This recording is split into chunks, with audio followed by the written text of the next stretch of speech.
A maioria das pessoas acredita que mostrar fraqueza no trabalho constrói laços fortes, mas elas estão apenas entregando o mapa exato para a própria queda profissional. O que você secretamente deseja é dominar a própria mente, para parar de reagir mal sob pressão, sem precisar implorar por pena alheia. O diagnóstico mais preciso da sua rotina acabou de se tornar a sua sentença de morte, porque você confundiu o espaço de negócios com um grupo de apoio emocional. A prova de que essa confusão destrói carreiras aparece quando os seus chefes param de entregar projetos difíceis nas suas mãos, escolhendo pessoas que sorriem menos, mas que nunca demonstram medo diante dos clientes. O problema fundamental dessa repetição de padrão sobrevive pela sua intolerância ao desconforto solitário, onde você confessa a dor para não ter que sustentar o peso de consertá-la no silêncio da sua própria disciplina diária. Você não suporta a pressão silenciosa de saber que está falhando, sem ter alguém para dizer que tudo vai ficar bem no final. Verifique a verdade dessa dinâmica na próxima vez que cometer um pequeno erro prático, observando com atenção extrema se a sua primeira reação instintiva é procurar alguém na copa para falar sobre o problema, em vez de abrir o arquivo original para corrigir a falha silenciosamente antes que o chefe perceba. O resultado dessa verificação mostrará se você é um operador focado em soluções ou um refém da aprovação alheia que sangra diante de todos a cada obstáculo. Você passou semanas mapeando cada momento em que a sua respiração acelerava e a sua voz falhava durante as reuniões de diretoria. Você anotou em uma folha física, com linhas precisas e margens muito bem alinhadas, que 80% das suas crises nasciam de uma única crença silenciosa sobre não ser bom o bastante para a cadeira pesada que ocupa. Ao colocar essas palavras no papel com a tinta preta da sua caneta, marcando os seus medos mais profundos, você deu forma para a sua incerteza, para poder finalmente enxergá-la no mundo real. Você queria entender os motivos básicos como raiva e tristeza, que roubavam a sua clareza mental quando os prazos encurtavam, mas o alívio rápido de ver o caos interno, organizado em colunas de causa e efeito, deu a você uma falsa sensação de controle, que custará muito caro. O teste prático desse erro de julgamento ocorre quando você sente o peito mais leve no domingo à noite, acreditando que a simples anotação dos seus medos construiu uma armadura que não existe de verdade. O erro tático aconteceu quando você decidiu que não conseguia carregar o peso dessa descoberta sozinho e buscou um ombro amigo nos corredores da empresa. Você dobrou essa folha impressa, colocou no bolso esquerdo do casaco e levou o documento secreto para um café com um colega de confiança, logo após o turno de trabalho acabar. Você deslizou o papel sobre a mesa de madeira, apontou o dedo indicador para as caixas preenchidas com as suas maiores falhas e pediu um conselho estruturado sobre como você poderia melhorar a sua postura no escritório. Você acreditava que essa atitude demonstrava força e coragem, entregando as suas fraquezas nas mãos de outra pessoa, com a esperança pura de receber um mapa limpo para sua cura total.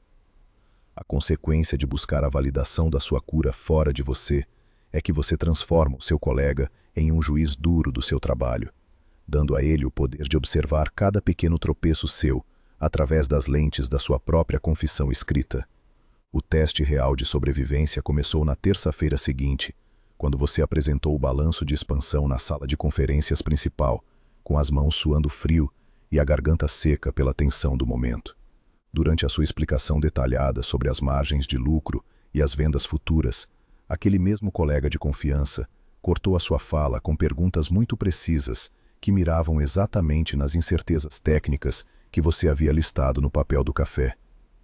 Você sentiu seu estômago afundar e o sangue fugir do rosto, enquanto ele sutilmente questionava sua capacidade de liderar na frente de todos os diretores mais velhos da companhia. Ele usou as suas próprias palavras confessadas como lâminas afiadas contra a sua imagem, disfarçando o ataque como uma preocupação real com a saúde do projeto de milhões de reais. Ao observar o olhar de dúvida se formando no rosto dos chefes, sentados ao redor da grande mesa de vidro, você finalmente entendeu que a informação entregue em um momento de fraqueza havia virado munição de guerra pesada, resultando na perda imediata do controle da reunião. O mercado de trabalho isola e descarta quem sangra diante de todos, exigindo que qualquer exposição emocional seja perfeitamente equilibrada, com uma competência provada que não deixe o menor espaço para dúvidas sobre a sua firmeza sob pressão. Quando a reunião acabou e você caminhou de volta para sua mesa, com a visão embaçada pela tristeza e pelo gosto amargo da traição na boca, a urgência física de buscar apoio quase o forçou a cometer outro erro fatal. Você sentiu a vontade destrutiva de abrir a janela de mensagens no computador para tirar satisfação com um colega, ou para buscar consolo com outro funcionário do mesmo setor que pudesse validar a sua raiva. Se você ceder a esse instinto de defesa falsa e digitar uma única palavra de reclamação, você criará um registro permanente da sua falta de controle emocional que o setor de recursos humanos usará para justificar a sua futura demissão. Em vez de procurar mais aliados falsos, você precisa realizar uma auditoria rigorosa e silenciosa, cruzando as anotações da sua folha original com o número exato de vezes que o seu colega cortou a sua fala naquela manhã. Você vai pegar um caderno em branco de capa dura, traçar uma linha reta dividindo a primeira página ao meio, escrevendo de um lado o medo que você confessou no café e do outro lado a frase exata que foi usada para quebrar a sua confiança na frente da diretoria. Essa comparação visual direta vai destruir de uma vez por todas qualquer ilusão de que o ambiente de trabalho é um espaço seguro para conversas de cura durante o horário comercial. A consequência de ver essas duas colunas lado a lado é a morte imediata da sua ingenuidade, forçando você a aceitar que entregar as suas falhas aos seus rivais de forma gratuita destrói a sua força técnica para sempre. Você não está quebrado por sentir ansiedade e baixa autoestima no trabalho diário. Você está apenas destreinado na arte antiga da contenção e da tática de negócio silenciosa. A sua mente sempre tentará buscar o conforto da confissão imediata, porque o alívio rápido de dividir o peso parece ser a única saída quando a pressão do cargo aperta o seu peito e rouba o seu sono durante as madrugadas frias de fechamento de mês. A exposição dos seus medos, sem um escudo de competência provada, não é um ato de coragem que merece palmas da equipe. É pura falha tática que custa a sua promoção anual e o respeito dos seus colegas de mesa. O momento exato em que você acha que o ambiente do escritório é seguro o bastante para baixar o seu sistema de defesa é o segundo preciso em que você entrega a faca pelo cabo ao seu rival sorridente, garantindo que o próximo corte seja profundo, rápido e final para a sua carreira. A verificação dessa falha ocorre quando você percebe que as suas confissões nunca resultam em ajuda prática, apenas em olhares de pena que diminuem a sua força. O seu movimento de treinamento começa hoje com o isolamento de risco, uma técnica básica desenhada para pessoas reais que precisam estancar o sangramento público agora mesmo, sem ignorar a necessidade de conserto interno. Como você tem uma rotina cansativa de reuniões diárias, trânsito pesado e prazos muito curtos que não permitem pausas longas de reflexão, você vai adaptar essa contenção, focando os seus olhos e a sua fala apenas nos dados reais do projeto.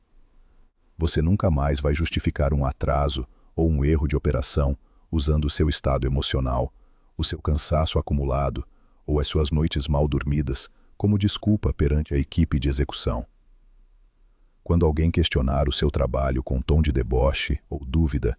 você vai responder apontando o dedo indicador para os números impressos no papel,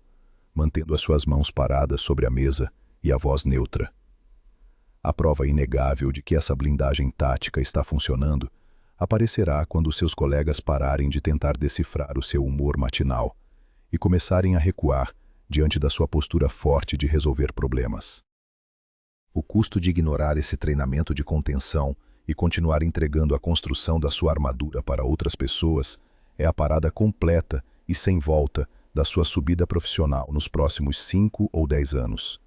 Você perderá a força técnica que demorou tantas noites intensas de estudo para construir, sendo removido em silêncio dos projetos mais críticos e ricos, pelos líderes que percebem a sua incerteza crônica.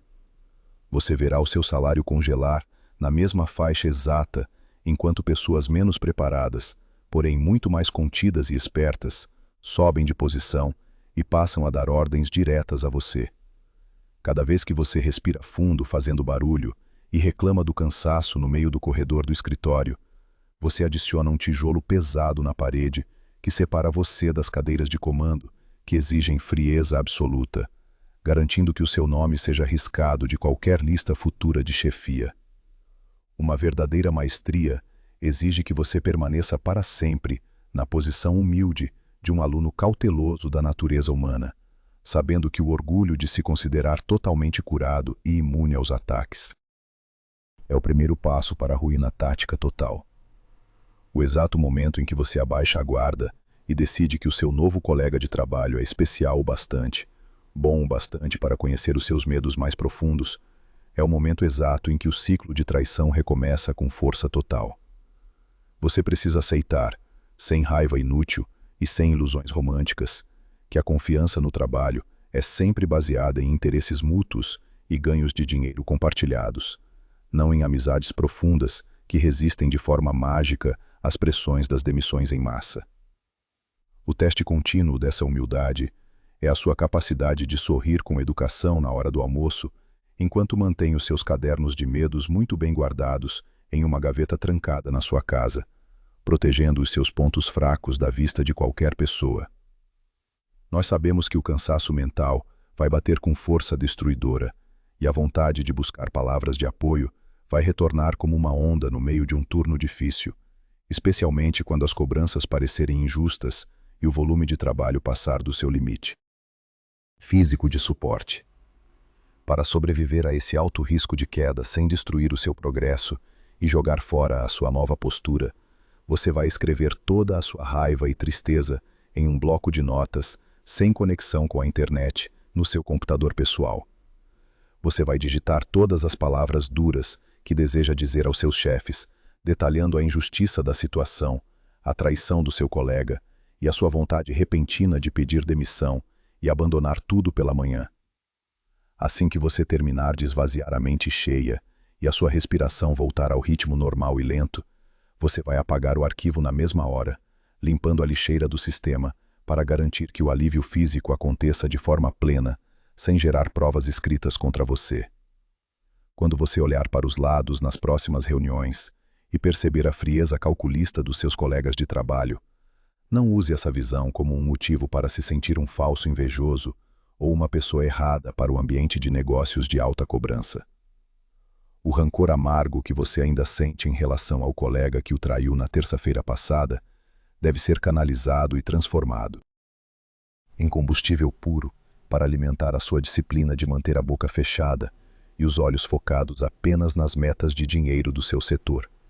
Você vai parar de comparar a sua confusão interna com a aparente calma externa das outras pessoas na sala, entendendo de uma vez por todas que todos ali estão travando batalhas silenciosas e brutais para esconder o próprio medo diário. A única diferença real entre você e os diretores mais velhos é quem consegue suportar a dor da falha sem precisar de uma plateia para bater palmas para o choro. Ao abandonar a história de vítima e adotar a postura de um operador calmo, que entrega resultados bons sem reclamar do tempo ruim, você adota o princípio fixo desta jornada de blindagem de carreira. Eu diagnostico no escuro, eu executo na luz. Feche esta aba de vídeo agora mesmo e apague sem pensar duas vezes qualquer rascunho de mensagem de desabafo que você preparou para enviar a um colega hoje pelo aplicativo de mensagens da sua empresa. Pare de consumir de forma passiva horas de vídeos sobre como melhorar o clima da empresa e comece a agir de forma dura sobre a única coisa que está sob o seu controle total durante as próximas horas tensas de trabalho diário. Passe as próximas 24 horas anotando os seus medos internos em um arquivo de texto trancado com senha que absolutamente ninguém, além de você, sabe que existe, medindo com precisão de relógio a sua capacidade de suportar o silêncio após receber uma crítica injusta sem correr para se explicar. Se você está pronto para parar de entregar a construção da sua armadura para os outros e assumir o controle total do seu corpo sob pressão extrema, inscreva-se e inicie o seu treinamento silencioso.